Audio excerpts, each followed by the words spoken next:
Τα μικρά παιδιά μπορούν να ξεκινήσουν το καράτε από 5 ετών.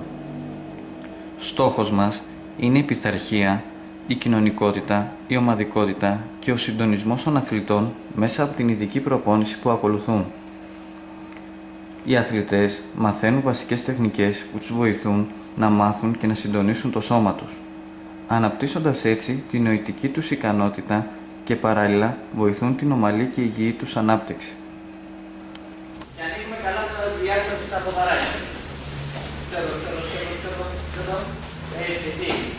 Πάμε, μπροστινή πτώση. Έτσι. Ναι. Σαν. Σι. Πάμε. Ξεκινάμε μία γροθιά, κάθε γροθιά και άλλη.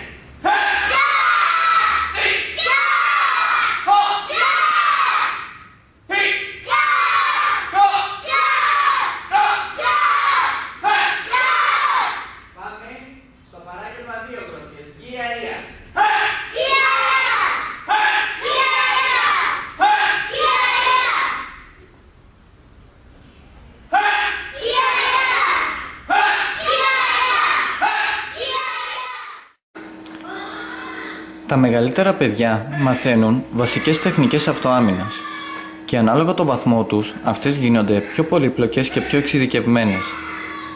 Η ασφάλεια των αθλητών παίζει πρωταρχικό στόχο για εμάς. Τα παιδιά διδάσκονται υπό αυστηρή επιτήρηση του εκπαιδευτή και των βοηθών του, πετυχαίνοντας έτσι το καλύτερο δυνατό αποτέλεσμα. Οι αθλητές μπαίνουν και στο αγωνιστικό κομμάτι του καράτε. Βλέπουμε ότι όλα τα χτυπήματα είναι απολύτως ελεγχόμενα και στο σώμα αλλά κυρίως στο κεφάλι. Οι αθλητές κατεβαίνουν στους αγώνες αποκτώντας εμπειρίες και κάνοντας όλο ένα και περισσότερους φίλους.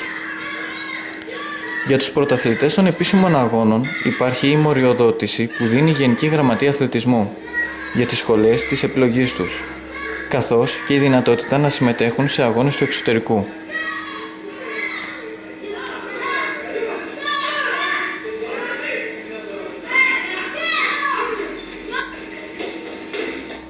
Η προπόνηση μπορεί παράλληλα να γίνει και αρκετά διασκεδαστική. Δείτε τους.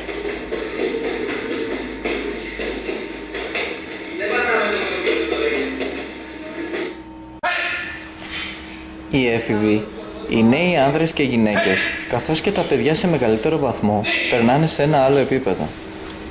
Το επίπεδο αυτό είναι η αυτοσυγκράτηση, ο αυτοέλεγχος, η αυτοκυριαρχία και ο σεβασμός στον αντίπαλο, χωρίς φυσικά να μειώνεται η αυτοπεποίθησή τους.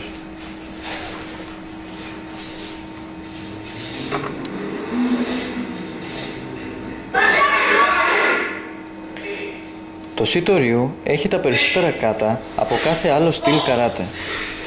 Τα κάτα είναι προκαθορισμένες τεχνικές οι οποίες εκτελούνται απέναντι σε εικονικούς αντιπάλους από διαφορετικές κατευθύνσεις. Έτσι επιτυχάνεται η καλύτερη εξάσκηση πάνω στην ταχύτητα, τη δύναμη, την ισορροπία και τα αντανακλαστικά τους.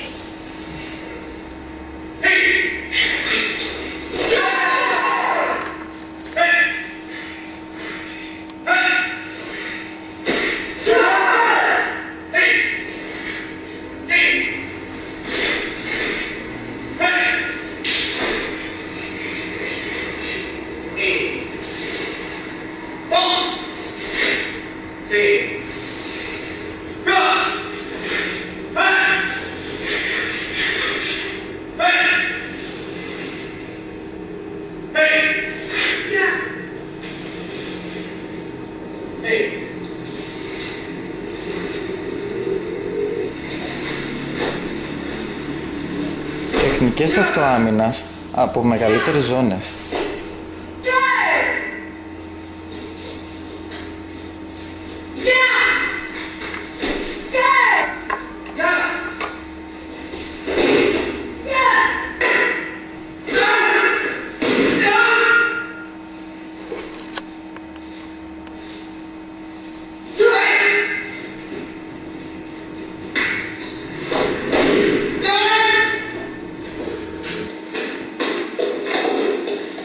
Οι αθλητές μαθαίνουν να ξεπερνούν κάθε εμπόδιο ή δυσκολία που μπορεί να τους προκύψει στη ζωή.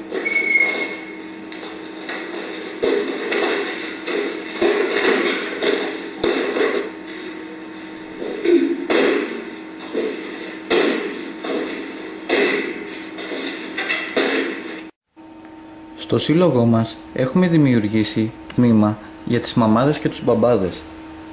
Κάνουμε ελαφριά γυμναστική σε ένα ευχάριστο περιβάλλον, ξεφεύγοντας από το άγχος και το στρες της καθημερινότητας. Στη συνέχεια, μαθαίνουν απλές και εξειδικευμένες τεχνικές αυτοάμυνας για να μπορούν να αντιμετωπίσουν τους απρόβλεπτους κινδύνους της ζωής.